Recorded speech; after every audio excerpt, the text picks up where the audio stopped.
This is problem 13.6 from Brigham and Houston Fundamentals of Financial Management, Concise 9th edition. This is another break-even analysis. So we got Warren Watch Company has a price for its watches. Let me do part A. I'll do all the parts separately. If we have the price per unit, that's P, and that's $26. The variable cost per unit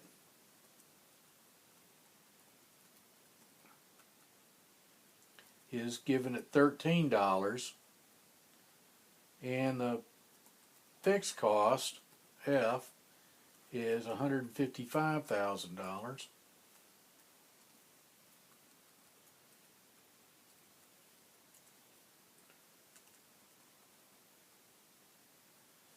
And center everything.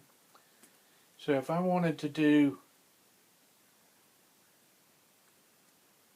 the firm's gain or loss on sales of 9,000 watches, that's the quantity sold. Alright, so sales would be P times Q. That would be 9,000 watches times $26 per watch. The variable cost would be VQ. That would be $13 a watch, cost of goods sold essentially, times the 9,000 you sold, which will give me the contribution. That's PQ minus VQ.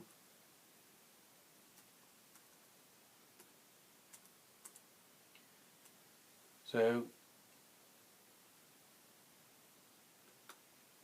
that's how much is left to contribute to paying the fixed costs.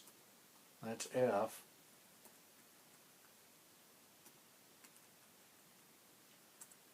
So what we see here is the profit,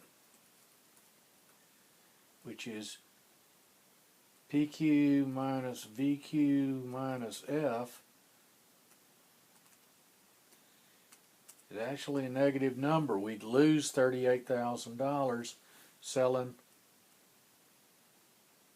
9,000 watches. And then it says, okay, so part A is what's it at 9,000 watches, what's it at 15,000 watches. Okay, well, copy this over here. If I sold 15,000 watches, then what happens then is I'm making 40,000. So somewhere in between these two is the break even. And that's part B. What's the break even? Illustrate by means of a chart, which I'm not going to do, but you would just graph this mess. If I take the fixed cost and divide it by P minus V,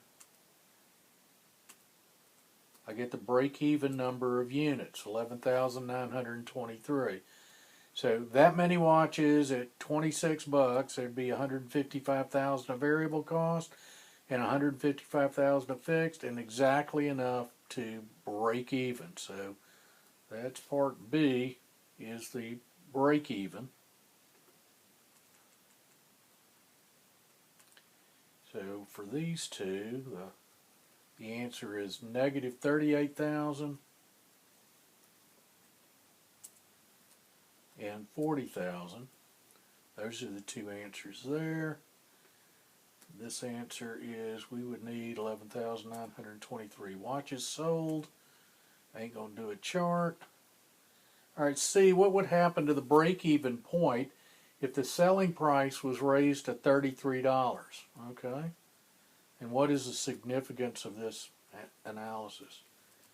All right, so if this was $33 and the variable cost stayed the same, then it would lower the number of units at break even to only 7,750.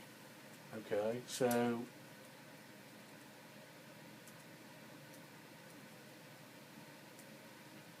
the significance is I wouldn't have to sell as many watches. if you raise the price from 26 to 33, the volume's going to go down because that's just supply and demand. But let's say that if your demand from raising the price from 26 up to 33, if it dropped to only 10,000 instead of being 1193, it dropped to 10,000, then you'd be making more money, because as long as you're selling more than 7,750 watches, you're going to actually make money. So it would actually matter how elastic your sales are with respect to price changes. All right, what would happen to the break even if the selling price went up to 33, but variable costs rose to, oops, there's a typo there. In the book it says that variable costs rose, I'll say again, rose